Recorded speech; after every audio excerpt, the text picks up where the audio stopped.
Monsieur Willy Kalengai, au Nigeria, jusqu'à l'an 2000, l'Africain le plus riche, Aliko Dangote, il n'était pas milliardaire. Mais c'est Tony Elumelu, le propriétaire de la banque UBA ici chez nous au Congo, il n'était pas milliardaire. Ils sont devenus milliardaires grâce à la vision d'un homme qu'on appelle Olusegun Obasanjo.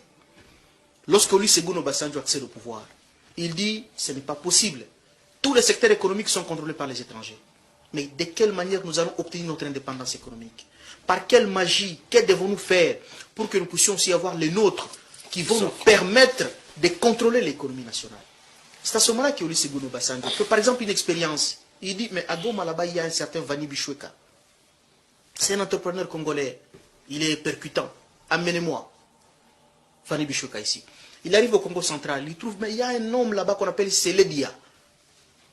Amenez-moi ici. Oh non, il y a Tatouka Sebou là-bas. Oh, voilà, qu'ils viennent ici. Il rassemble 100 jeunes Nigérians dans la salle.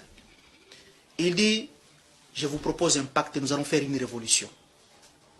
Ils sont surpris, mais quel type de révolution que Olusegun Obasanjo nous propose? Il dit, on va faire une révolution. On doit avoir l'indépendance économique du pays. On va faire comment? Il dit, toi, Tony Elumelu, tu travailles dans quoi? En tout cas, moi, en tout cas, vieux, j'ai fait un peu les lits Kelemba aux gens. Donc, ce monsieur a une vision bancaire. Il ordonne à la Banque centrale de financer ce monsieur, il crée la banque, il crée UBA. Et aujourd'hui, UBA est installé même à Dubaï, même en France, même aux États-Unis d'Amérique. Aliko Dangote, toi tu es dans quoi? Oh non, moi je pars au Vietnam, je pars acheter du ciment, ainsi de suite. Il dit, ah donc toi tu es dans... Voilà. Il instruit aux banques centrales, donne l'argent au ministre de l'économie, il crée la cimenterie. Dès que la cimenterie d'Aliko Dangote termine la construction, il ordonne au ministre de l'économie, il dit, prends une décision pour interdire l'importation du ciment. Il contraint ainsi le marché local à acheter que le ciment produit par Aliko Dangote. C'est comme ça qu'Aliko Dangote est devenu milliardaire. Décision volontaire. Nous devons faire une révolution. Et cela doit dépendre de la volonté du pouvoir public. Pendant très longtemps, nous avons fait des tentatives et des tentatives. Je propose qu'il y ait la création d'un fonds souverain.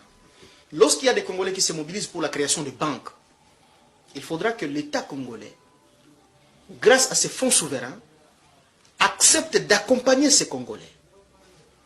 Au travers des fonds souverains, l'État congolais doit aussi prendre un moratoire fiscal pour tous les Congolais qui s'aventurent dans le secteur bancaire. Parce que c'est grâce au secteur bancaire que nous serons en mesure de financer nos activités de développement.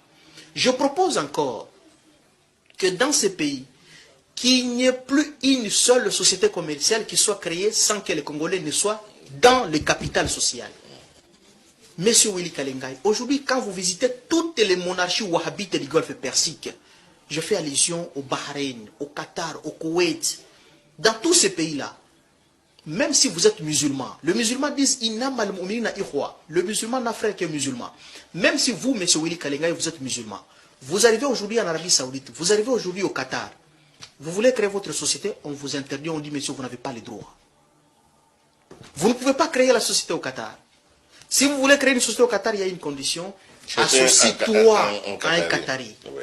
Tu veux créer une société en Arabie Saoudite, associe-toi à un Saoudien. Vous créez la société. D'ailleurs, au Qatar, on vous dit, il n'y a que les Qataris qui doivent être majoritaires dans le capital social. Et au Qatar même, on vous ravit votre passeport pour que vous ne puissiez pas fuir. Pourquoi? Parce que l'économie nationale, les richesses du pays doivent profiter aux nationaux. Par essence, dans toutes les monarchies wahhabites, les dieux ne leur avaient donné que deux richesses. C'est le pétrole et le gaz. Mais le pétrole et le gaz sont des richesses épuisables. Demain ou après-demain, ils vont disparaître. Comme le cuivre et le cobalt. Oui. Effectivement, comme les diamants de Mbujimaï, comme le cuivre et cobalt qui sont au Katanga, comme le thym au Maniema et ainsi de suite. Ce sont des richesses épuisables.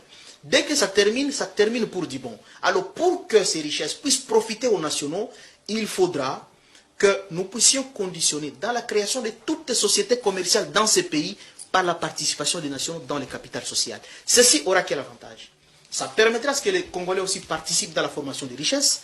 Ça permettra, en cas de bénéfice, nous allons aussi nous partager les bénéfices. Et ça va aussi permettre à l'État congolais de contrôler l'économie nationale. Parce que sinon, les étrangers tels qu'ils sont là, le marché financier c'est un marché spéculatif. Il s'appelle juste au téléphone, on bloque l'argent, dollar monte. Et ça va encore continuer de monter. Ça n'a pas encore touché le plafond. Ça va encore continuer de monter.